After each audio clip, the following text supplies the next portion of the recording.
Hello everyone, welcome to the session of Sexual Reproduction in Flowering Plants Part 1. आप सभी का आज के इस सेशन में बहुत बहुत स्वागत है। आज का जो हमारा सेशन है वो क्लास 12th का जो फर्स्ट चैप्टर है sexual reproduction in flowering plants है ना, उसका हमने फर्स्ट पार्ट आज यहाँ पर आपके साथ डिस्कस करना है। ठीक है, तो चलिए बिना समय को वेस्ट करते हुए स्टार्ट करते हैं हम आज का session. Disclaimer: The images, text and other material used in our presentations are for educational purposes only. We respect the intellectual property rights of the original creators and owners. If you are the owner and have any concerns or issue, please contact us at sathi@iitk.ac.in and we shall remove the same. So start करते हैं आज का session introduction के इस chapter के introduction part से। So are we not lucky that plants reproduce sexually. सभी को पता है कि जो फ्लावरिंग प्लांट्स होते हैं, है ना, जो फ्लावरिंग प्लांट्स होते हैं वो सेक्सुअल रिप्रोडक्शन करते हैं, क्योंकि जो फ्लावर होता है एक्चुअल में वो क्या है, वो दोनों मेल रिप्रोडक्टिव ऑर्गन और फीमेल रिप्रोडक्टिव ऑर्गन, यानी कि मेल जनन अंग, नर जनन अंग और मादा जनन अंग, दोनों को समाहित करता है। दोनों वो जो उसके पार्ट होते हैं वो उसी में प्रेजेंट करते हैं। ठीक है। Now, the myriads of flowers that we enjoy gazing at, the scent and the perfumes that we swoon over, the rich colors that attract us are all there as an aid to the sexual reproduction. जब हम flower देखते हैं तो हमें क्या दिखाई देता है?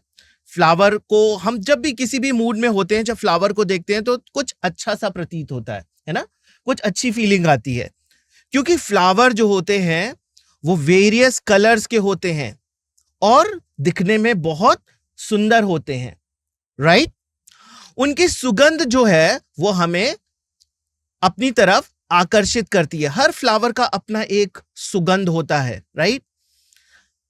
और वो कई कलर के हो सकते हैं। कुछ फूलों के जो कलर होते हैं वो आपको कैसे दिखाई देते हैं? रेड के होते हैं, रेड कलर के होते हैं, कुछ पिंक कलर के होते हैं, कुछ व्हाइट कलर के होते हैं, कुछ येलो कलर के होते हैं, राइट? और हम इन फूलों से जो है आकर्षित होते रहते हैं। लेकिन एक्चुअल में अगर हम प्लांट के रिस्पेक्ट से देखें, तो प्लांट के लिए वो फ्लावर क्या है? वो जो है एक सेक्सुअल रिप्रोडक्शन प्रोसेस को पूरा करने के लिए है ना, वो एक उसका ऐसा अंग है जिसमें कि रिप्रोडक्टिव ऑर्गन जो है वो प्रेजेंट होते हैं। लेकिन एज अ ह्यूमन जो है हम फ्लावर को उस तरीके से नहीं देखते, क्योंकि फ्लावर को देखिए हम अपने रोजमर्रा की जिंदगी में जो है ना किसी ना किसी फॉर्म में जो है वो यूज कर रहे होते हैं। आप जब मंदिर जाते हैं तो भगवान को चढ़ाने के लिए फूलों को लेकर जाते हैं। शादी विवाह जब होता है तो शादी विवाह के मंडप जो है वो फूलों से सजाए जाते हैं। जब कभी शोक भी होता है, जब किसी अपने नियर वंस की जब डेथ हो जाती है, तब भी हम वहां पर फूलों का इस्तेमाल करते हैं, है ना। तो फूल जो है हमारे लिए जो है हमारे रोजमर्रा की जिंदगी में एक अहम जो है वो जगह जो है अपनी बनाए रखे हुए हैं। लेकिन अगर प्लांट के दृष्टिकोण से देखा जाए, है ना, किसी आप जो है प्लांट को देखिए, पौधे को देखिए, तो आपको ये लगेगा कि यस, जो प्लांट में ये जो फूल लगा हुआ है ये जो है इसका सेक्सुअल रिप्रोडक्शन करने के लिए जो है वो एक ऑर्गन है, right? So flower do not exist only for us to be used for our own selfishness. तो फ्लावर इसलिए नहीं खिलते हैं कि हम उसे अपनी यूज करते रहें। फ्लावर इसलिए खिलते हैं क्योंकि उनको सेक्सुअल रिप्रोडक्शन करना होता है। और आज का हमारा चैप्टर जो है वो इसीलिए है कि हम यहां समझें कि प्लांट के दृष्टिकोण से फ्लावर कितना इंपॉर्टेंट है और उनमें सेक्सुअल रिप्रोडक्शन कैसे होता है, right? So all flowering plant show the sexual reproduction, और जितने भी फ्लावरिंग प्लांट्स होते हैं उनमें सेक्सुअल रिप्रोडक्शन यानी कि लैंगिक प्रजनन होता है, right? A look at the diversity of structures of the inflorescence, flower and floral parts shown an amazing range of adaptation to ensure the formation of the end products of sexual reproduction, the fruits and seed. इस line को बहुत अच्छे से समझते हैं। क्या मतलब है इस लाइन का? जब आप फ्लावर देखते हो ना, तो फ्लावर आपको बहुत तरीके के नजर आते हैं एनवायरनमेंट में। कुछ फ्लावर सॉलिटरी होते हैं। सॉलिटरी मतलब एकाकी फ्लावर, यानी कि फ्लावर, जैसे आपने कभी गुड़हल का फ्लावर देखा है, हाइबिस्कस रोजा साइनेंसिस, वो सिंगल फ्लावर है, that is the single flower. लेकिन कई बार आपने फ्लावर देखा होगा जो कि इनफ्लोरेसेंस के फॉर्म में होते हैं। अब ये इनफ्लोरेसेंस क्या होता है? इनफ्लोरेसेंस को हिंदी में देखिए पुष्प क्रम कहा जाता है। हिंदी में उसे पुष्प क्रम कहा जाता है, यानी कि बहुत सारे फ्लावर जो है एक क्लस्टर में, एक ग्रुप में अपने आप को जो है वो अरेंज कर कर रखते हैं। उस पूरे क्लस्टर को क्या कहा जाता है? इनफ्लोरेसेंस कहा जाता है, और आपको हिंदी में उसी को हम पुष्प क्रम कहते हैं। कभी आपने देखा होगा सूरजमुखी का फूल, सनफ्लावर का फूल, है ना? सनफ्लावर के जो फूल होते हैं वो आपने देखा होगा कि बीच में ब्राउन कलर होता है और बाहर की तरफ येलो कलर के उसके बहुत सुंदर पेटल्स लगे होते हैं, ठीक है? लेकिन वो एक फ्लावर नहीं है, वो फ्लावर का क्या है? क्लस्टर है, फ्लावर का गुच्छा है, राइट? तो ऐसे जब फ्लावर आपके एनवायरनमेंट में दिखते हैं तो हम उनको कहते हैं इनफ्लोरेसेंस। लेकिन जरूरी नहीं कि सभी फ्लावर में जो है आपको इनफ्लोरेसेंस ही दिखाई दे, सभी पौधों में इनफ्लोरेसेंस दिखाई दे। कुछ फूल ऐसे भी होते हैं जो सॉलिटरी होते हैं, जैसे कि आपका एग्जाम्पल है हाइबिस्कस का पौधा। हाइबिस्कस का पौधा जो होता है वो सॉलिटरी होता है, उसमें सिंगल फ्लावर होता है, ठीक है? तो फ्लावर्स हमें दिखते हैं, जब हम पेड़ों पे देखते हैं तो हमें फ्लावर्स दिखाई देते हैं, और ये फ्लावर्स दो तरीके के हो सकते हैं, सिंगल फ्लावर या फिर इनफ्लोरेसेंस के फॉर्म में। फिर फ्लावर में आप क्या देखते हैं? फ्लावर को जब आप नजदीक से देखते हैं तो आपको उसमें क्या दिखाई देता है? उसके फ्लोरल पार्ट्स दिखाई देते हैं। हर फ्लावर के जनरली जो है वो 4 उसके पार्ट्स होते हैं। अभी हम इसकी चर्चा करेंगे अपने आने वाले स्लाइड्स में कि उसके कौन से फ्लोरल पार्ट्स होते हैं, राइट? अब ये जो फ्लावर होते हैं ना, ये अलग अलग तरीके से जो है इनमें आपको अडेप्टेशन भी देखने को मिलता है। हर फ्लावर का एंड्रूशियम, गाइनोशियम, यानी कि जो है नर जनन अंग और मादा जनन अंग, उसके पेटल्स, उसके सेपल्स, है ना, पुष्पदल जो है वो सभी जो है वो किस लिए अनुकूलित होते हैं, किस लिए अडेप्टेड होते हैं? क्योंकि उनको लैंगिक प्रजनन करना है, क्योंकि उनको सेक्सुअल रिप्रोडक्शन में पार्टिसिपेट करना है। तो वो उसके अकॉर्डिंग जो है वो अपने आप को जो है वो चेंज ले आते हैं और एक पर्टिकुलर एनवायरनमेंट में अडेप्ट करके रखते हैं। रिजल्ट क्या होता है? सेक्सुअल रिप्रोडक्शन की तो हम बात कर रहे हैं, लेकिन what is the result of sexual reproduction? Sexual reproduction का अंत में जो है हमें क्या परिणाम मिलता है? आपको मिलता है फ्रूट्स एंड सीड्स। यही प्लांट के लिए सबसे उपयोगी है और यही हमारे लिए भी सबसे उपयोगी है। आप कोई भी मील अपना देखिए, चाहे मॉर्निंग का ब्रेकफास्ट हो, चाहे आफ्टरनून का लंच हो, या आपका नाइट का डिनर हो, आप कहिए कि किसी टाइम आपने किसी फ्रूट्स या सीड्स को यूज नहीं किया। ऐसा नहीं होता है। आप किसी ना किसी टाइम जो है वो फ्रूट्स और सीड को अपने फूड में इस्तेमाल करते ही हैं। तो हम टोटली इन्हीं फ्रूट्स और सीड के ऊपर डिपेंडेंट हैं। और प्लांट क्यों रिप्रोडक्शन करता है? प्लांट को अपने आने वाली जनरेशन को बनाना है, राइट? तो इसलिए इनमें लैंगिक प्रजनन होता है और उसके फल स्वरूप जो एंड प्रोडक्ट होता है वो आपको फ्रूट्स मिलता है। फ्रूट्स के अंदर ही जो है वो सीड्स विद्यमान होते हैं या फिर प्रेजेंट होते हैं। Now, in this chapter, let us understand the morphology, structure and the process of sexual reproduction in flowering plants. देखिए, flowering plants को हम एंजियोस्पर्म्स भी कहते हैं, है ना? फ्लावरिंग फ्लावरिंग प्लांट्स को जो है हम एंजियोस्पर्म्स भी कहते हैं। और आज के जो इस चैप्टर में हम क्या पढ़ने वाले हैं, मॉर्फोलॉजी ऑफ स्ट्रक्चर्स। बाहर से रिप्रोडक्टिव स्ट्रक्चर्स देखने में कैसा लगता है और ये किस तरीके से सेक्सुअल रिप्रोडक्शन में पार्टिसिपेट करता है, ये सभी चीजें आज हम यहां पर पढ़ने वाले हैं। तो देखिए, human being have had an intimate relationship with the flowers since time immemorial। हमारा फूलों से ना बहुत पुराना रिश्ता है ना। बहुत आदि काल से ही जो है हम जो है पुष्प से अपना एक मधुर संबंध बनाकर रखे हुए हैं, क्योंकि हम रोजमर्रा की जिंदगी में अपने किसी न किसी जगह पर पुष्प का यूज जरूर करते हैं, फूलों का यूज जरूर करते हैं। Flowers are the object of aesthetic, ornamental, social, religious, cultural value. They have always been used as a symbol of conveying important human feeling such as love, affection, happiness, grief and mourning। है ना। ये देखिए, फूल जो है वो सजावट के लिए यूज किए जाते हैं। हमारे सामाजिक, धार्मिक और सांस्कृतिक कार्यक्रम जो होते हैं उनमें भी जो है वो फूलों का यूज किया जाता है। आप किसी भी मंदिर में जाइए, देखिए मंदिर की सजावटें जो की जाती हैं वो फूलों के मालाओं से की जाती हैं। आप कहीं पर भी किसी सोशल जो एक्टिविटीज हो रही है वहां पर जाइए, देखिए वहां पर भी फूलों का इस्तेमाल किया जाता है, राइट। तो हम हर जगह फूलों का इस्तेमाल करते हैं क्योंकि ये हमारी भावनाओं को व्यक्त करने में जो है हेल्प करता है। आप किसी से मिलने जाइए जो आपके बहुत नियर वंस या डियर वंस है, बर्थडे है ना, बर्थडे सेलिब्रेशन करने जा रहे हैं या फिर आप किसी अपने नियर वन से बहुत दिनों बाद मिलने जा रहे हैं, है ना, या फिर एनिवर्सरी सेलिब्रेट करने जा रहे हैं, क्या देते हैं आप उन्हें? बुके, है ना। एक फूलों का अच्छा सा गुलदस्ता आप उनके लिए लेकर जाते हैं। क्यों लेकर जाते हैं?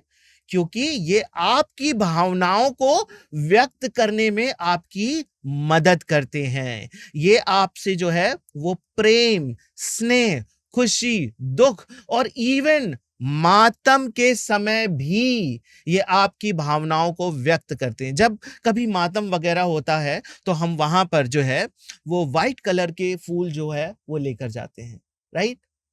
तो देखिए, इस वजह से मैंने कहा कि फूलों से जो है हमारा आदि काल से जो है वो संबंध रहा है। अब देखिए यहां पर एक क्वेश्चन आता है, list at least 5 flowers of the ornamental value that are commonly cultivated at homes and in gardens. आप उन 5 पुष्पों की सूची बनाएं जो सजावटी मूल्य, ऑर्नामेंटल प्लांट्स मतलब ऐसे प्लांट्स जो सजावट के लिए यूज होते हैं, है ना, आप उनको सजाने के लिए यूज करते हैं, घरों को सजाने के लिए यूज करते हैं, राइट। तो आप उनके 5 पुष्पों के आपको नाम बताने हैं। Find out the names of 5 more flowers that are used in social and cultural celebrations, जो कि सोशल और कल्चरल सेलिब्रेशन में इस्तेमाल किए जाते हैं आपकी फैमिली में। Have you heard a floriculture? क्या आपने कभी फ्लोरिकल्चर वर्ड या टर्म सुना है? इसका मतलब क्या होता है? तो इसी प्रश्नों के उत्तर को अब हम देखते हैं। तो देखिए, कॉमन ऑर्नामेंटल प्लांट्स, ऐसे प्लांट जो सजावट के लिए हम ग्रो करते हैं, है ना, अपने घरों में ग्रो करते हैं ताकि हमारा घर थोड़ा सुंदर दिखाई दे। रोज के पौधे लगाते हैं, मैरीगोल्ड के यानी कि गेंदा के फूल लगाते हैं, हाइबिस्कस यानी गुड़हल, क्राइजेंथेमम लिली, ये सभी पौधे जो हैं वो सामान्य तौर पे ऑर्नामेंटल श्रेणी में आते हैं। अब देखिए, यूज्ड इन सेलिब्रेशन, देखिए जैस्मिन का पौधा वेडिंग और प्रेयर्स में यूज किया जाता है ना, भगवान को चढ़ाने के लिए भी हम जैस्मिन की माला जो है वो बनाकर लेकर जाते हैं। लोटस रिलीजियस सेरेमनीज में जो है इसका इस्तेमाल किया जाता है। मैरीगोल्ड फेस्टिवल और डेकोरेशंस के लिए किया जाता है। रोज सेलिब्रेशंस और गार्लैंड्स इसके बनाए जाते हैं। और ट्यूबरोज रिलीजियस ऑफरिंग्स में, यानी कि रजनीगंधा, देखिए ये जो है आपका धार्मिक प्रसाद में जो है वो यूज किया जाता है। Floriculture, it refers to the art and the science of growing and marketing flowers and ornamental plants। तो ये क्या है फ्लोरिकल्चर?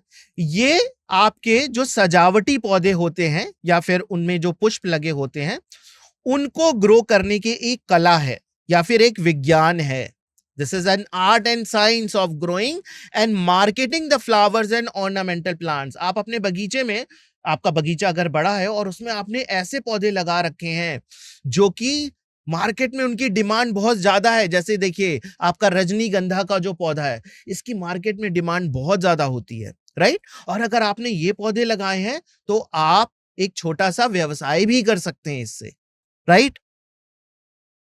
ये जो फ्लोरिकल्चर जो होता है ना, ये बहुत इंपॉर्टेंट है। It includes the cultivation of flowering and the foliage plant for the gardens and florist trade, है ना। ये आपके गार्डन्स में ग्रो किए जा सकते हैं और ये जो है फूलों के ट्रेड यानी व्यापार में भी इस्तेमाल किए जा सकते हैं। So it's a branch of horticulture. ये आपके बागवानी का जो है वो एक शाखा है। आपकी बागवानी यानी कि हॉर्टिकल्चर। हॉर्टिकल्चर जनरली जो है वो हमारे फलों की जो बगीचे होते हैं ना उससे रिलेटेड है, लेकिन फ्लोरिकल्चर भी इसी का पार्ट ही है। हॉर्टिकल्चर का ही पार्ट जो है वो फ्लोरिकल्चर भी है, इसी के अंतर्गत ये आता है। और यहां पर हम कॉमर्शियल फ्लावर प्रोडक्शन करते हैं, यानी कि इस लेवल पे फ्लावर का प्रोडक्शन करते हैं जिससे कि हम उससे ट्रेड कर सकें, व्यापार कर सकें, उसको मार्केट में हम सेल आउट करके कुछ अर्निंग कर सकें, राइट। वो फ्लोरिकल्चर होते हैं। तो अभी हमने यहां पर इस इन टेक्स्ट क्वेश्चन जो हमारे चैप्टर में दिए गए थे उन सभी को देख लिया। अब आते हैं मुख्य, जो सबसे इंपॉर्टेंट यहां पर पहला टॉपिक है, वो है flower, a fascinating organ of angiosperm. So to a biologist, flowers are morphological and embryological marvels and the site of sexual reproduction. लेकिन अगर बायोलॉजिस्ट की दृष्टिकोण से देखा जाए तो हमारा फ्लावर जो है वो क्या है, एक साइट ऑफ सेक्सुअल रिप्रोडक्शन है। क्योंकि हम देखिए, मैं बायोलॉजी का टीचर हूं और आप बायोलॉजी के स्टूडेंट्स हैं, राइट। तो हम यहां पर फूल को किस दृष्टिकोण से देखेंगे कि ये एक ऐसा फूल है जिसमें कि हमें पढ़ना है मॉर्फोलॉजिकल एस्पेक्ट्स, उसके एम्ब्रियोलॉजिकल एस्पेक्ट्स, क्योंकि ये साइट है सेक्सुअल रिप्रोडक्शन का, ये आधार है लैंगिक प्रजनन का। कौन? पुष्प। Okay. So in earlier classes you have read the various parts of the flower, है ना। आपने अपने जो पिछली क्लासेस यानी कि जो छोटी क्लासेस आपने अभी तक रही हैं, है ना, क्योंकि फ्लावर आप पहली बार नहीं पढ़ रहे हैं, इसके पहले भी अपनी छोटी क्लासेस में पढ़ा होगा, तो आपने पढ़ा होगा कि फ्लावर्स के ना अलग अलग उसके पार्ट्स होते हैं। सो यहां पर एक फिगर है, will help you to recall the parts of the typical flower। एक जो है विशिष्ट पुष्प को समझने में ये हेल्प करेगा ये फिगर। तो देखिए यहां पर ये एक पुष्प है, यहां पर सबसे जो लोएस्ट पार्ट है इसका ये क्या है? थैलमस। इसका जो पार्ट होता है इसको हम क्या कहते हैं? थैलमस। और थैलमस के ऊपर ही देखिए ये सारे पार्ट्स लगे होते हैं। सबसे बाहर जो चक्र होता है, क्योंकि देखिए पुष्प में आपके 4 चक्र होते हैं, सबसे बाहर वाला जो चक्र होता है उसको हम कहते हैं सेपल्स, और हिंदी में कहते हैं वाह्यदल। उसको क्या कहते हैं? वाह्यदल। और जो सेकंड बाहर से अंदर की तरफ जो सेकंड वर्ड है वो आपका क्या है? पेटल्स यानी कि पंखुड़ी। पेटल्स यानी कि पंखुड़ी। और जो थर्ड वर्ल्ड है आपका, थर्ड वर्ल्ड जो है वो आपका क्या है? वो आपका जो है वो मेल रिप्रोडक्टिव ऑर्गन है। मेल रिप्रोडक्टिव ऑर्गन जिसको आप स्टेमेन कहते हैं। स्टेमेन के 2 पार्ट होते हैं, एंथर और फिलामेंट। तो यहां पर देखिए एंथर के जो है आपके स्टेमेन के 2 पार्ट होते हैं, परागकोश और तंतु। ये जो स्टॉक लाइक स्ट्रक्चर आपको दिखाई दे रहा है ये इसको तंतु कहते हैं, और जो ऊपर राउंड सा स्ट्रक्चर होता है जिसको हम परागकोश कहते हैं, इसी परागकोश के अंदर बहुत सारे परागण यानी कि पॉलन ग्रेन बनते हैं, राइट। और सबसे अंदर वाला जो हमारा चक्र होता है वो फीमेल रिप्रोडक्टिव ऑर्गन का होता है। फीमेल रिप्रोडक्टिव ऑर्गन को जो है आप क्या कहते हैं? आप कहते हैं पिस्टल या फिर कार्पल। पिस्टल या फिर कार्पल, हिंदी में इसको जायांग कहते हैं।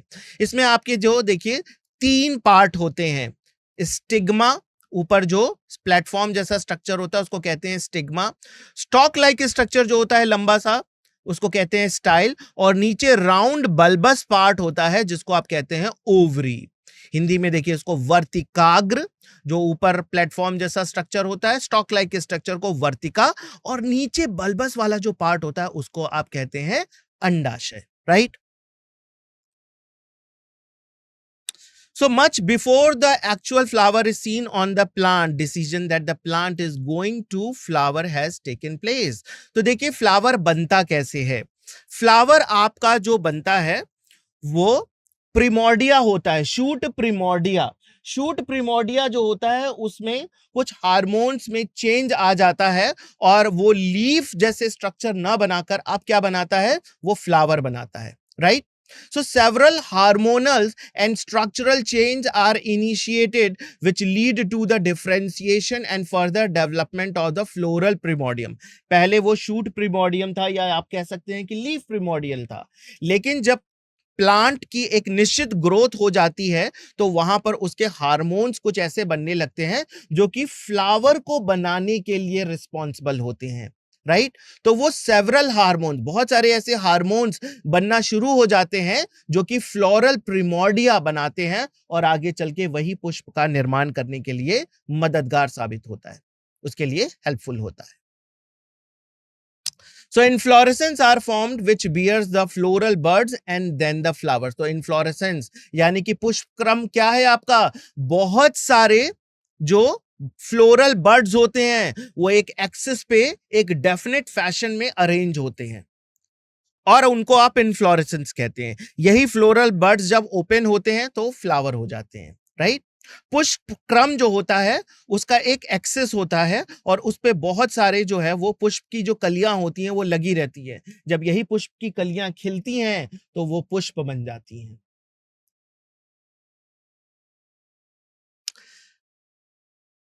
Pre fertilisation structure and event. अब हम बात करेंगे फ्लावर के स्ट्रक्चर्स की, राइट?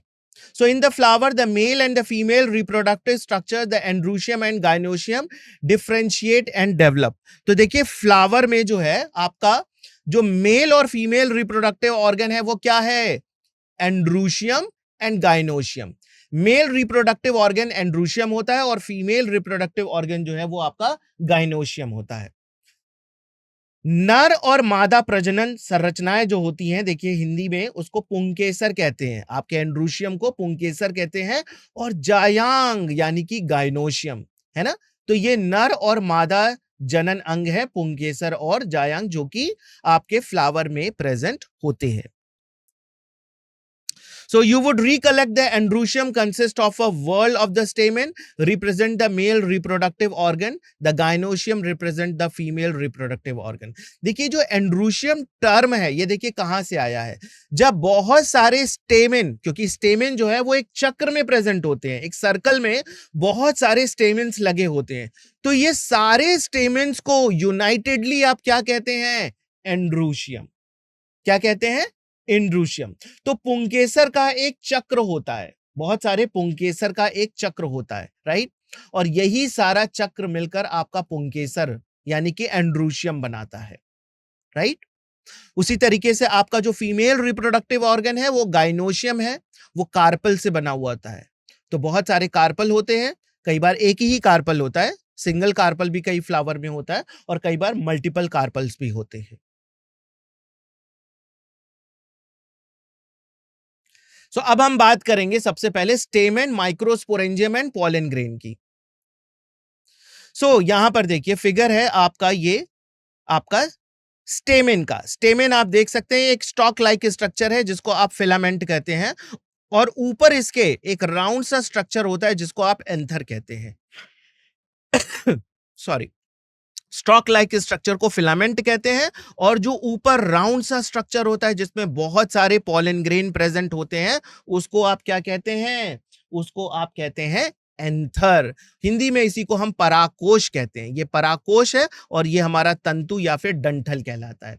जब आप इसकी परागकोश को कट करेंगे तो आप देखेंगे कि इसमें एक ग्रूव जैसा स्ट्रक्चर है ना? एक अंदर तक जो है वो बिल्कुल खोखला सा स्ट्रक्चर है जिसमें बहुत सारे क्या प्रेजेंट हैं, पॉलन ग्रेन यानी कि पराग कण। पराग कण कहां प्रेजेंट होते हैं, परागकोश में। पॉलन ग्रेन्स कहां प्रेजेंट होते हैं, एंथर में। Okay, so the proximal and, देखिए ये बहुत इंपॉर्टेंट है, एक बार प्रश्न भी पूछा जा चुका है इसके ऊपर। The proximal end of the filament is attach to the thalamus और the petals of the flower. तो पेटल्स क्या होते हैं और थैलमस क्या होते हैं, ये आपको पता होना चाहिए। थैलमस वो फ्लावर का पार्ट होता है जिससे सारे फ्लोरल पार्ट्स अटैच होते हैं। एक बेस होता है जिसपे आप देखेंगे कि सेपल्स भी अटैच्ड है, पेटल्स अटैच्ड है, एंड्रूशियम अटैच्ड है और आपका गाइनोशियम भी अटैच्ड है। सभी पार्ट्स उससे अटैच्ड होते हैं।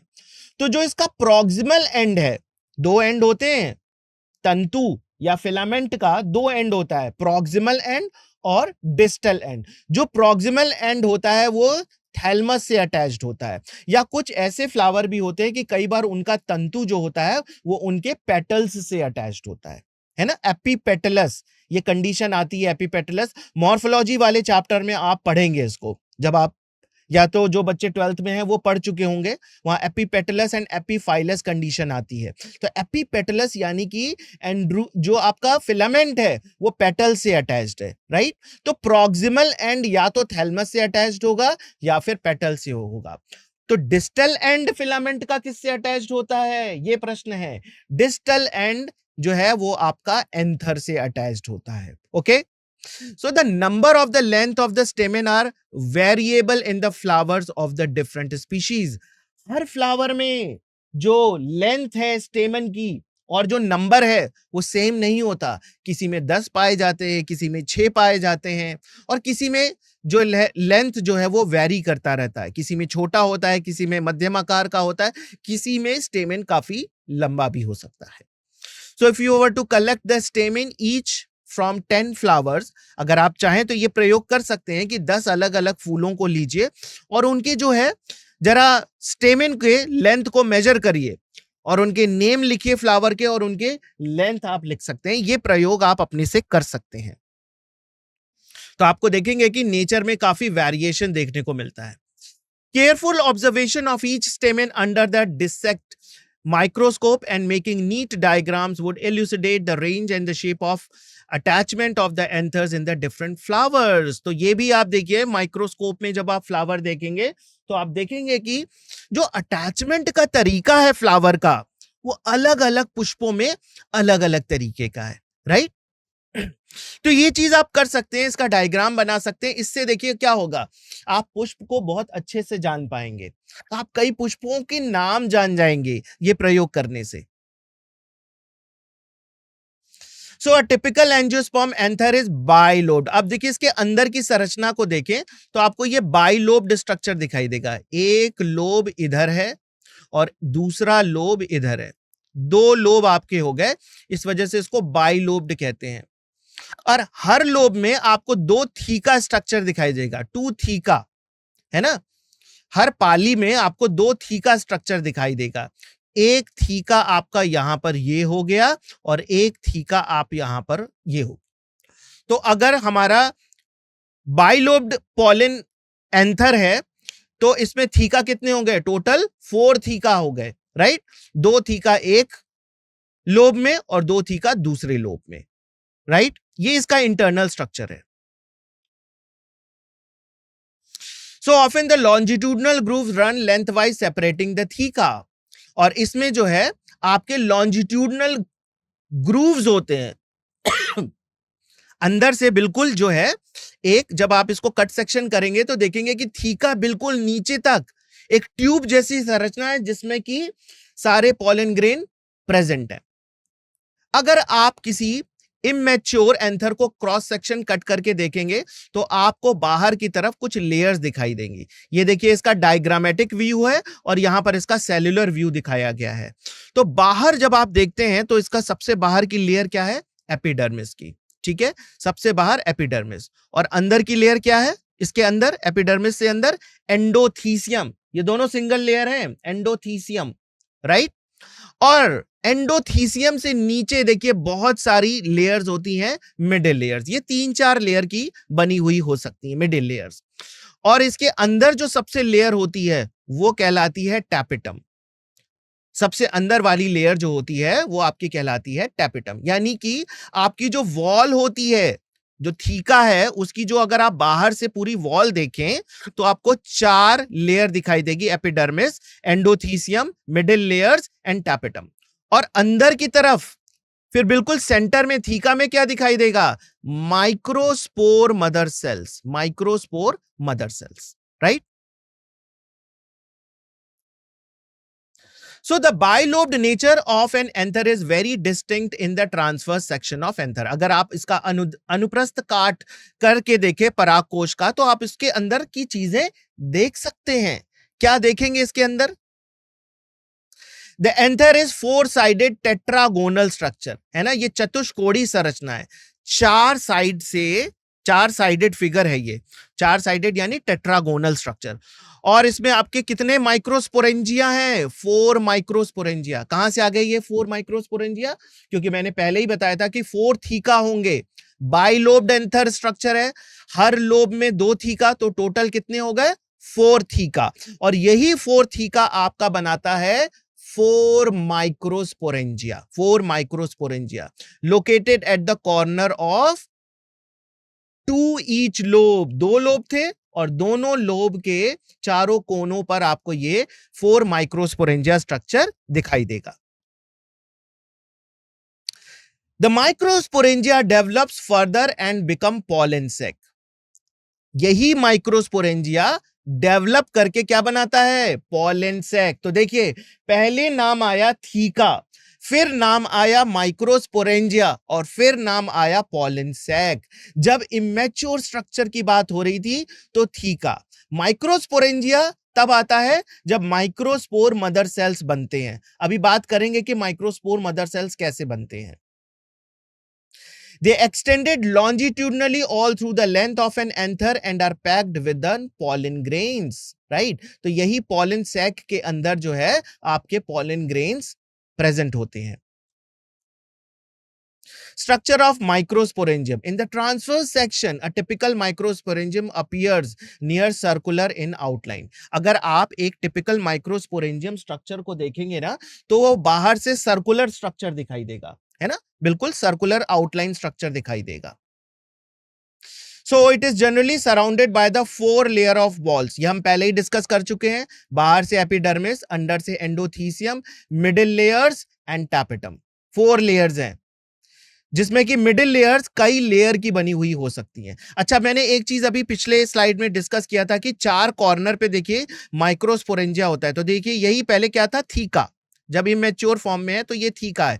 1 corner, 2nd corner, 3rd corner, 4th corner, tetragonal structure, right? ये चीज क्लियर है।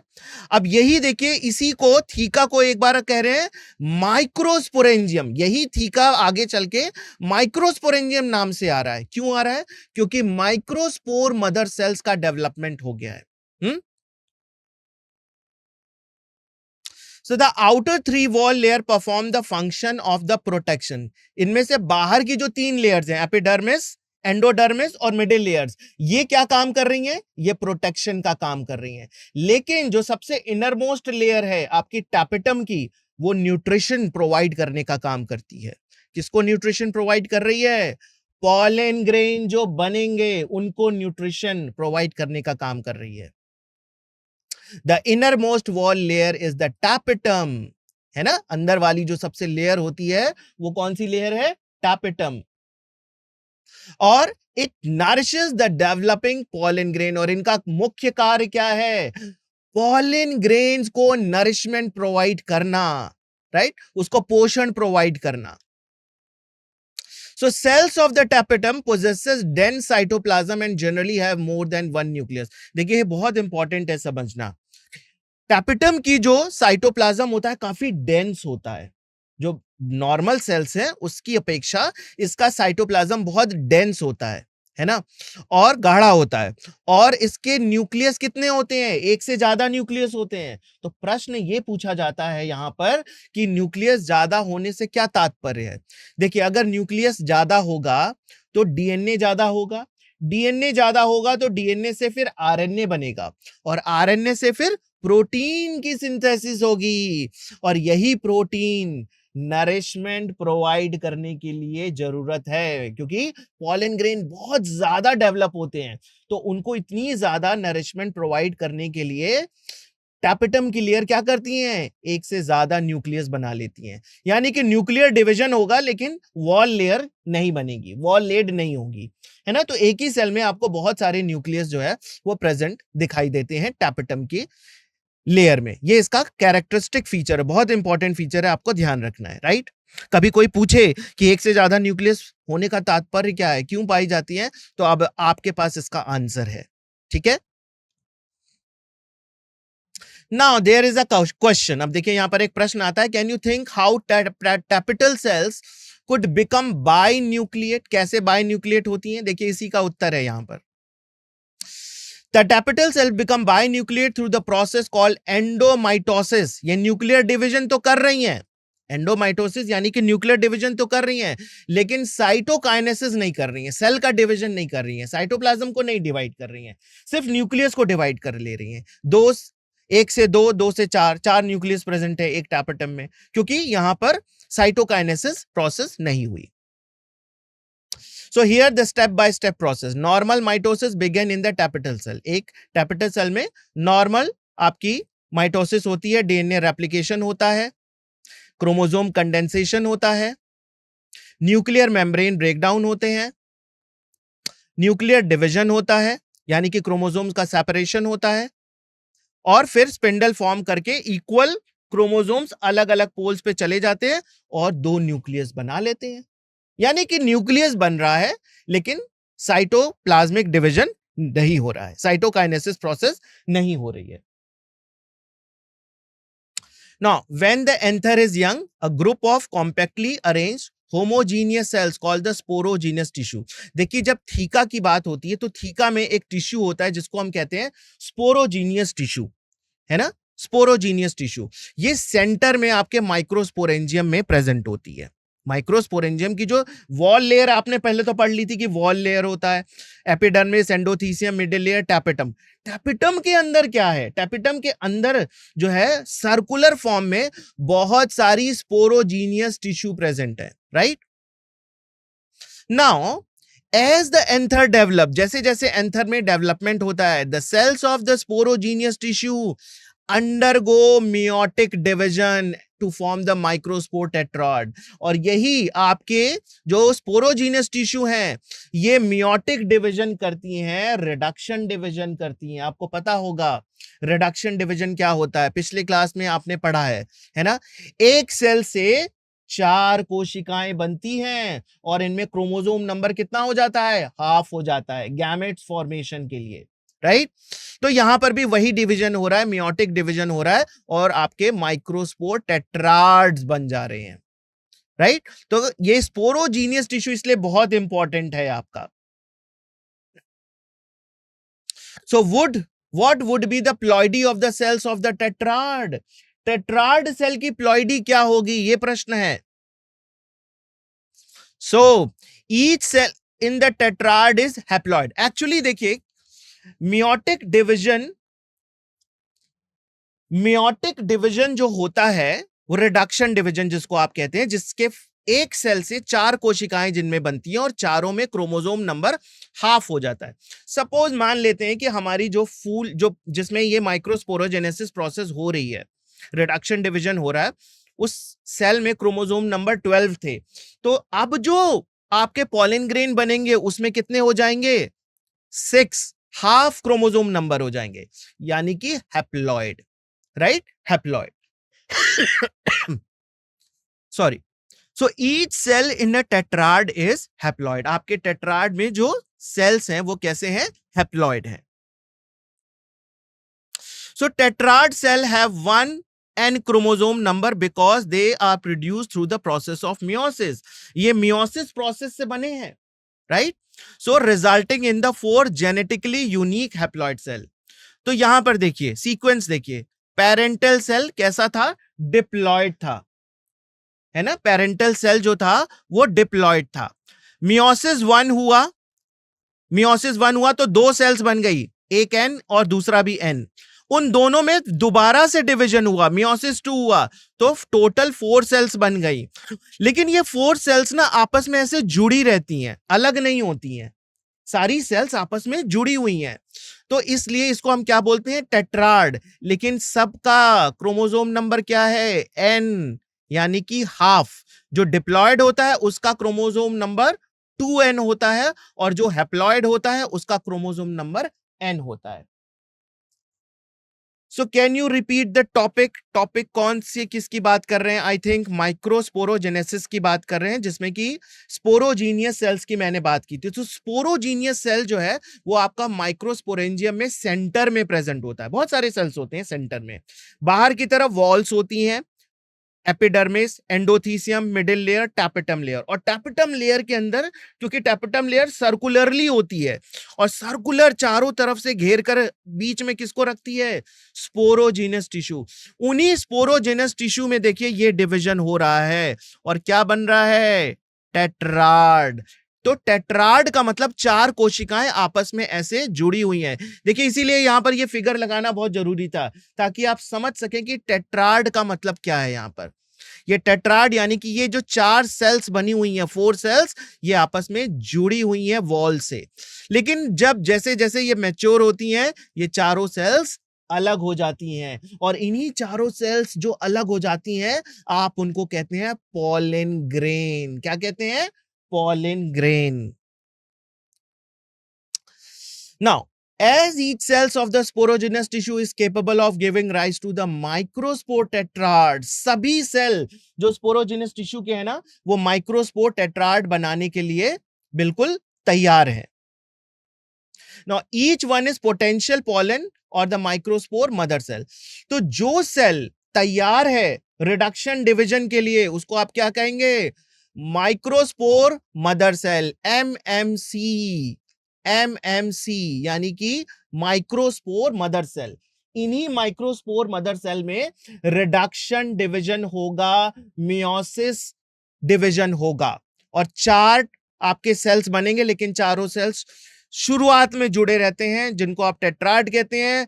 जैसे जैसे उनका वाटर वेपर इवेपोरेट होता है, सभी अलग हो जाते हैं, और उनको फिर आप परागकण या फिर पॉलन ग्रेन कहते हैं। So the process of formation of microspores from a pollen mother cell, PMC, through a meiosis is called as microsporogenesis. अब इस प्रक्रिया को, जो कि आपकी प्राइमरी मदर सेल्स थी, है ना, स्पोरोजेनस टिश्यू जो कि बिल्कुल तैयार है मियोसिस के लिए, उसको आप क्या कह रहे हैं, प्राइमरी मदर सेल। उसमें जब मियोसिस हो रही है तो उस प्रोसेस को आप क्या कह रहे हैं, माइक्रोस्पोरोजेनेसिस। क्योंकि ये कहां पर हो रहा है, माइक्रोस्पोरेंजियम में हो रहा है। माइक्रोस्पोरेंजियम में माइक्रोस्पोरोजेनेसिस प्रोसेस हो रही है, और क्या बन रहे हैं आपके, माइक्रोस्पोर्स, राइट। द माइक्रोस्पोर्स, अब देखिए यहां पर माइक्रोस्पोर का टर्म आ गया। The microspore as they are formed are arranged in the cluster of 4 cells, है ना, 4 सेल्स बने लेकिन चारों क्लस्टर में, इसलिए आप उसको माइक्रोस्पोर टेट्राड कह रहे हैं। So as the anther mature and dehydrate, जैसे जैसे एंथर मैच्योर हो जाता है और डिहाइड्रेट होता है, उसमें से वाटर इवेपोरेट करने लगता है, वो डिसोशिएट हो जाता है। सारे माइक्रोस्पोर्स डिसोशिएट हो जाते हैं, टेट्राड में से सारे माइक्रोस्पोर्स अलग अलग हो जाते हैं, राइट। और आपके पॉलन ग्रेन्स यहां से रिलीज हो जाते हैं। आप देखिए यहां पे एंथर फट चुका है, एंथर का स्फुटन हो चुका है, क्योंकि डिहाइड्रेशन हो चुका, वाटर इवेपोरेट कर गया, तो वॉल के ऊपर प्रेशर पड़ता है और वॉल इसकी फट जाती है, और सारे पॉलन ग्रेन जो है वो एयर में रिलीज हो जाते हैं, right. So inside each microsporangium, several thousands of microspores or the pollen grains are formed that are released with the dehiscence of anther. तो हजारों माइक्रोस्पोर्स या फिर pollen grain जो हैं वो प्रेजेंट होते हैं, है ना, और जब डेहिसेंस होता है तो ये वातावरण में रिलीज हो जाते हैं, स्फुटन के बाद जो है ये रिलीज हो जाते हैं। अब बात करेंगे परागकण की। The pollen grain represent the male gametophyte. ये बहुत इंपॉर्टेंट लाइन है, आपको ध्यान रखना है, कई बार पूछा जाता है मेल गैमेटोफाइट किस कोशिका को कहते हैं आप, तो मेल गैमेटोफाइट आप परागण को, परागण को या फिर पॉलिन ग्रेन्स को कहते हैं, है ना। Pollen grains represent the male gametophyte. परागकण नर्म युग्मकोद्भिद का प्रतिनिधित्व करते हैं, नर युग्मकोद्भिद का प्रतिनिधित्व करते हैं, यानी कि वो रिप्रेजेंट करते हैं। So if you touch the open the anthers of hibiscus or any other flower, आपको येलो कलर के बहुत सारे पाउडरी पॉलिन ग्रेन्स आपके फिंगर्स पे चिपक जाएंगे, राइट। देखा है कभी ऐसे? किसी भी फ्लावर को टच करिए, आपके पॉलिन ग्रेन्स एंथर्स को जब आप टच करेंगे तो पॉलिन ग्रेन्स जो है आपके फिंगर्स पर अटैच हो जाएंगे। Sprinkle this pollen grain on the water and take up to the glass slide. Observe under the microscope. इसको एक ग्लास स्लाइड पे छोटी सी वाटर की ड्रॉप लेकर सारे पॉलन ग्रेन्स जो आपके फिंगर्स पे अटैच हैं उस पे स्प्रिंकल कर दीजिए और फिर इसको आप माइक्रोस्कोप के अंदर विजुलाइज करिए, देखिए तो आपको बहुत सारे माइक्रोस्पोर्स दिखाई देंगे, पॉलन ग्रेन्स दिखाई देंगे। और आप एक चीज से बिल्कुल नहीं जानते होंगे, लेकिन जब आप देखेंगे ना तो आपको बहुत अच्छा लगेगा। आपको वहां पर पॉलिन ग्रेन का एक निश्चित ना आर्किटेक्चर दिखाई देगा, उसकी साइज अलग अलग तरह के पॉलिन ग्रेन्स, शेप्स अलग अलग तरह के होते हैं, कलर्स अलग अलग तरह के होते हैं, उनकी डिजाइन अलग होती है, राइट। और ये उनके स्पीशीज के ऊपर डिपेंड करती है कि किस स्पीशीज का जो वो पॉलिन ग्रेन है। Now, pollen grains are generally spherical, measuring about 25 to 50 micrometer in diameter. एक आम तौर पे अगर आप परागकण का जो है स्ट्रक्चर मेजर करेंगे ना तो आप देखेंगे कि जो है ये आपका 25 से 50 माइक्रोस्पोर जो है माइक्रोमीटर का डायमीटर का ये बना होता है, ये इसका डायमीटर का मेजरमेंट है। And it has to prominent to layered wall, 2 layer wall होती है इसकी। बाहर वाली जो वॉल होती है वो एक्साइन की बनी हुई होती है, बाहर वाली की लेयर को हम एक्साइन कहते हैं, हिंदी में इसे वाह्यचोल भी कहा जाता है। लेकिन इसका जो ये वाह्यचोल है यानी कि एक्साइन पार्ट है, ये एक बहुत इंपॉर्टेंट सब्सटेंस से बना होता है जिसको आप कहते हैं sporopollenin. This is the most resistant organic material known. ये अभी तक जो है सबसे ऐसा कार्बनिक पदार्थ है जो कि किसी से भी डिस्ट्रॉय नहीं हो सकता, ना किसी एंजाइम से, ना किसी एसिड से, है ना किसी आपके अल्कली से। तो ये बहुत ही स्ट्रॉन्ग सब्सटेंस होता है। It can withstand high temperature, ये बहुत उच्च तापमान पे भी एज इट इज रहेगा, है ना, हाई टेम्परेचर पे एज इट इज रहेगा। स्ट्रॉन्ग एसिड के भी इसके ऊपर कोई असर नहीं पड़ता, ना फिर एल्कली का कोई असर पड़ता है। तो स्पोरोपोलिनिन एक्साइन किससे बनी हुई होती है? स्पोरोपोलिनिन से बनी हुई होती है। So no enzyme that degrades sporopollenin is so far known. अभी तक कोई भी ऐसा एंजाइम नहीं बताया गया है जो कि स्पोरोपोलिनिन को डिग्रेड कर सके। तो आपको ये पॉइंट ध्यान रखना है, एक्साइन जो है वो स्पोरोपोलिनिन का बना हुआ होता है। अब हम बात करेंगे जर्म पोर की। कहीं कहीं पर जो एक्साइन होता है ना वो बिल्कुल पतला हो जाता है या फिर वहां पर स्पोरोपोलिनिन प्रेजेंट नहीं होती है, स्पोरोपोलिनिन एब्सेंट होती है। तो वो पर्टिकुलर जो होल जो होते हैं वो आपके जर्म पोर्स कहलाते हैं। इन्हीं जर्म पोर से जो पॉलन ट्यूब बाहर की तरफ निकलकर आती है। So the pollen grains are well preserved as a fossil because of the presence of sporopollenin। और बहुत सारे पॉलन ग्रेन जो हैं वो फॉसिल के फॉर्म में हमें मिले हैं, वो फॉसिल के फॉर्म में हमें मिले हैं और बाद में उसी पॉलन ग्रेन से रिप्रोडक्शन प्रोसेस फुलफिल्ड हुआ है। तो स्पोरोपोलिनिन जो है ये इसको फॉसिलाइज्ड करने में हेल्प करता है। किसको? आपके पॉलन ग्रेन को। The exine exhibit the fascinating array of patterns and design। और एक्साइन के जो है बाहरी संरचना जो होती है वो बहुत तरीके के पैटर्न्स और डिजाइन बनाने के लिए रिस्पॉन्सिबल होती है। Now यहां पर क्वेश्चन आता है कि why do you think the exine should be hard? What is the function of the germ pore? So exine is outer layer of the pollen grain wall and it is hard to provide the protection to the genetic material inside। क्योंकि अंदर जो genetic material है उसको protection चाहिए, इस वजह से ये मटेरियल काफी हार्ड होता है। और दूसरा, आपको इसको देखिए, यूवी रेडिएशन है, डेसिकेशन है, माइक्रोबियल अटैक है, इन सब से इसको प्रोटेक्ट करता है। जर्म पोर क्यों होता है? वहां पर थिनर एरिया होती है, वहां स्पोरोपोलिन या तो बिल्कुल ही नहीं प्रेजेंट होती या तो बहुत मध्यम स्थिति में प्रेजेंट होती है, क्योंकि इसी से देखिए पॉलन ट्यूब जो है, जर्मिनेशन, जब पॉलन जर्मिनेशन होता है तो इसी जर्म पोर से पॉलन ट्यूब इमर्ज आउट होती है। Right, so this structure allows the male gamete to travel from pollen grain towards the ovule for the fertilization। और देखिए ये जो है pollen grain जो है एक जगह से ट्रैवल होकर दूसरी जगह भी जाता है, जो कि ओव्यूल तक पहुंचता है ताकि फर्टिलाइजेशन प्रोसेस पूरी हो सके। द इनर वॉल, अब देखिए बाहर की वॉल की हम बात कर चुके हैं कि पॉलन ग्रेन का जो बाहर का जो वॉल होता है उसको एक्साइन कहते हैं। इनर वाली जो वॉल होती है उसको हम क्या कहते हैं? इंटाइन, यानी कि अंतःचोल। इनर वॉल को हम इंटाइन कहते हैं।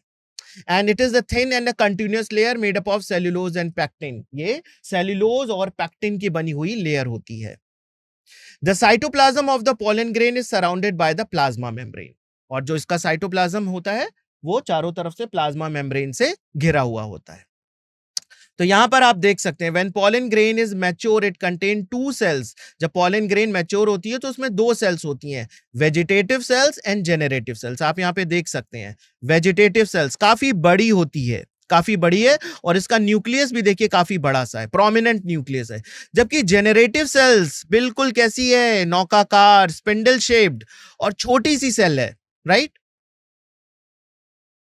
The vegetative cell is bigger and abundant food reserves and they are irregularly shaped nucleus, और उनमें irregularly shaped nucleus present होता है। जबकि generative cells जो है वो small होती है और आपके साइटोप्लाज्म में ही है ना फ्लोट कर रही होती है। वेजिटेटिव सेल के साइटोप्लाज्म में ही जनरेटिव सेल फ्लोट कर रही होती है। स्पिंडल शेप की होती है, नौकाकार शेप की होती है, और इनमें साइटोप्लाज्म डेंस होता है और छोटा न्यूक्लियस प्रेजेंट होता है।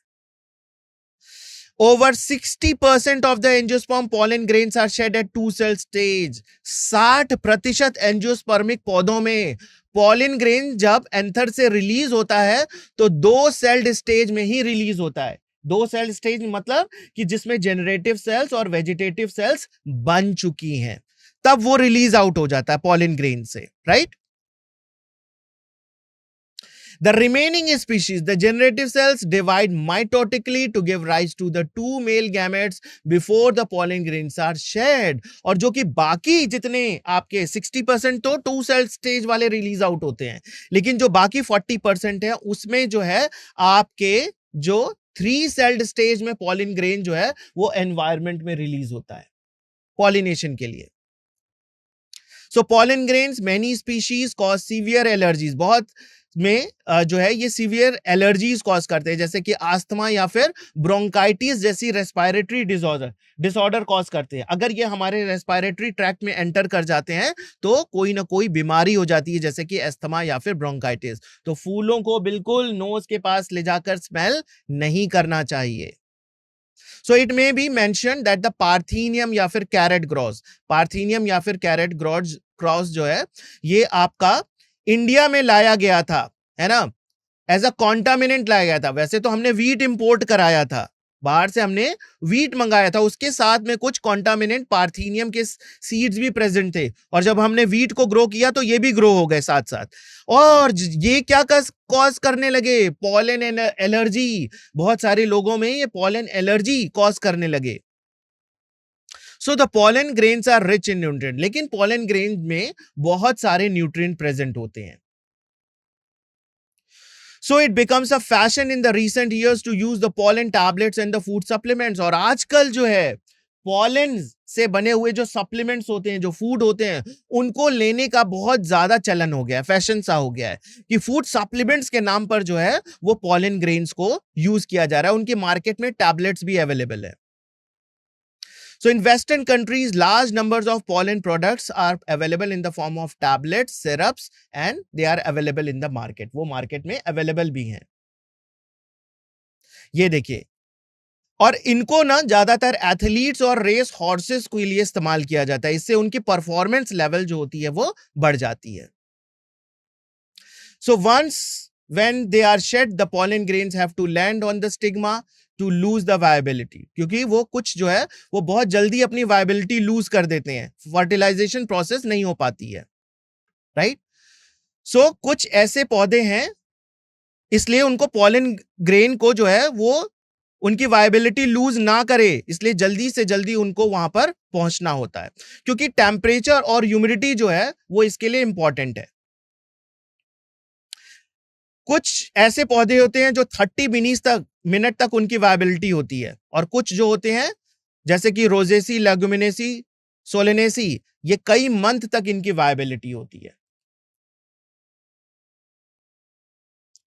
थीका जो होता है वो इमेच्योर फॉर्म में है। स्पोरेंजिया जब होता है, जब उसमें स्पोरोजेनस टिश्यू जो है वो माइक्रोस्पोर मदर सेल अवस्था में पहुंच जाते हैं, वो साइटोप्लाज्म डेंस हो जाता है, न्यूक्लियस प्रोमिनेंट हो जाता है, और वो जो है मियोसिस प्रोसेस के द्वारा जो है माइक्रोस्पोरोजेनेसिस प्रोसेस को लीड करते हैं। तो देखिए यहां पर कुछ पॉलन ग्रेन्स को जो है वो स्टोर किया जाता है, आप उसको स्टोर करके भी रख सकते हैं, जैसे कि -196 degree centigrade temperature liquid nitrogen में हम इसको स्टोर करते हैं। Such stored pollen can be used in the pollen bank like seed banks and crop breeding programs.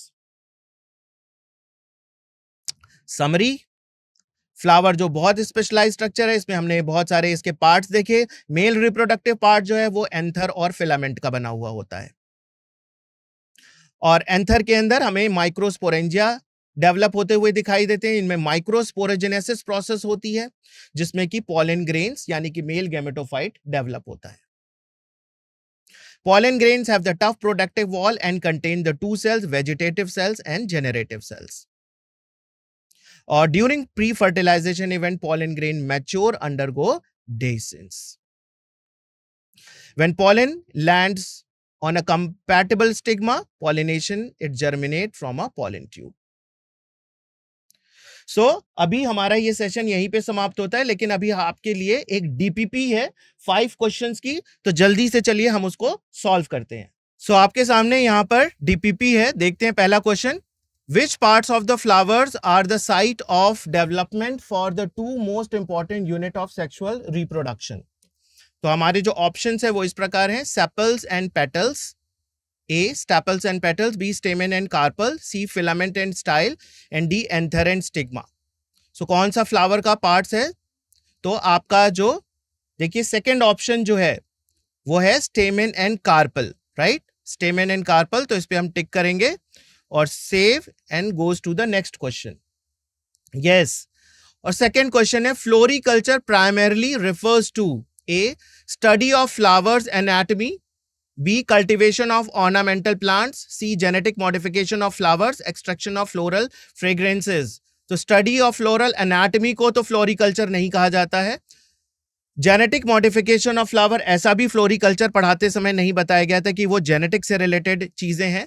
Extraction of floral fragrances को एक्सट्रैक्ट करने की भी प्रक्रिया फ्लोरिकल्चर नहीं है, लेकिन yes cultivation of ornamental plants जो है आपका बी ऑप्शन, ये बिल्कुल करेक्ट है, ये उसकी प्रक्रिया है कल्टीवेट करने की, है ना। ये भी ऑप्शन बी है। और थर्ड क्वेश्चन हमारा, in the context of sexual reproduction in flower which structure develops into a seed after fertilization, right. तो देखिए यहां पर ऑप्शन है A ovary, B ovule, C style and D stigma, right. तो sexual reproduction in flower में कौन सा seed develop होता है, कौन सा पार्ट? ओवरी फ्रूट में डेवलप होता है, ओव्यूल सीड में डेवलप होता है, स्टाइल एंड स्टिग्मा जो होते हैं वो रप्चर हो जाते हैं। तो आपका ओव्यूल करेक्ट आंसर है और इसको हम सेव करेंगे। Next, which floral part is responsible for attracting pollinators? कौन सा ऐसा पार्ट है जो पॉलिनेटर्स को अट्रैक्ट करता है? Sepals, A sepals, B petals, C anther and D stigma. तो कौन से वेरियस कलर्स होते हैं? पेटल्स के वेरियस कलर्स होते हैं, वही अट्रैक्ट करते हैं। इसको हम सेव करेंगे। और लास्ट क्वेश्चन हमारा, which of the following is not a function of flower in human society? Human society में ये फ्लावर का फंक्शन नहीं है।